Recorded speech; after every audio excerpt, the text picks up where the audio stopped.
कधीच नाही चुकणार तुमचे फेवरेट टीव्ही शोज झी5 सोबत, तेही एकदम फ्री. अरे बाळा, कुकर लावलाय, तू डाळ फोडणीला घाल. Thank God. मला वाटलंच होतं पारू इथे असणार. ही आंबट गोडवाली डाळ असते ना, ती वाली कर. आणि पोळ्या करशील ना, त्याला तूप लाव. हं? चल. सावित्री आत्या, गुड मॉर्निंग. आदित्य बाबा, तुम्ही इथे? तुम्हाला काही हवंय का? नाही, काही नकोय, असं सहज.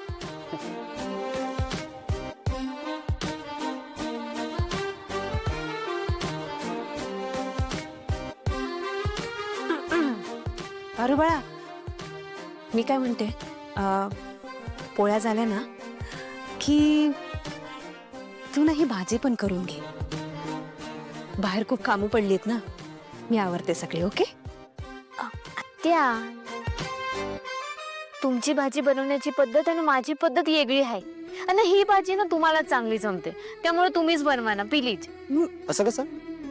नाही म्हणजे असं कसं?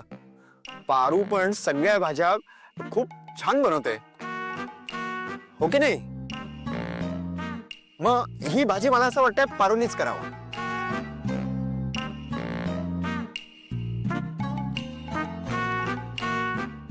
आदित्य बाबा पारूकडे बघून इशारे करतायत, म्हणजे नक्कीच त्यांना काहीतरी बोलायचं असणार.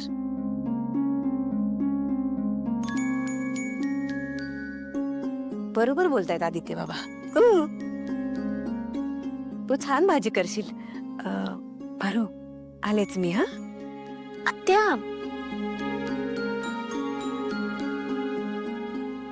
कुठे होतीस तू? ते सकाळी जास्वंदीचं फुले ठेवलं नाहीस. मी घरी जाऊन आलो, मामांना भेटलो, वैजूला भेटलो. काय झालंय तुला? आदित्य सर, दिसतंय ना तुम्हाला, काम करतेय मी. पारू, मला असं का होतंय? काय होतंय? म्हणजे तुझ्याशी बोलल्याशिवाय जमतच नाहीये. असं आहे का? हा.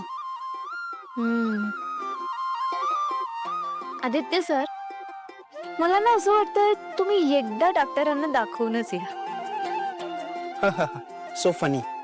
आदित्य सर, काम करते ना मी. मला मला माझ्या धनींना गरमागरम जेवण करून वाढायचंय.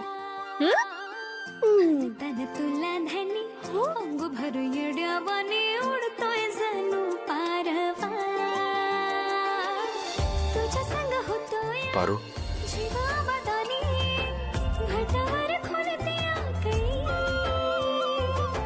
नजर बिखरते वाड बैमानी, चोर चोर राजे बावळी, दिस रोजचा असाच जाऊ दे. या घरात आतमध्ये गेल्यावर जी पारू दिसणार आहे ती वेगळी असणार आहे.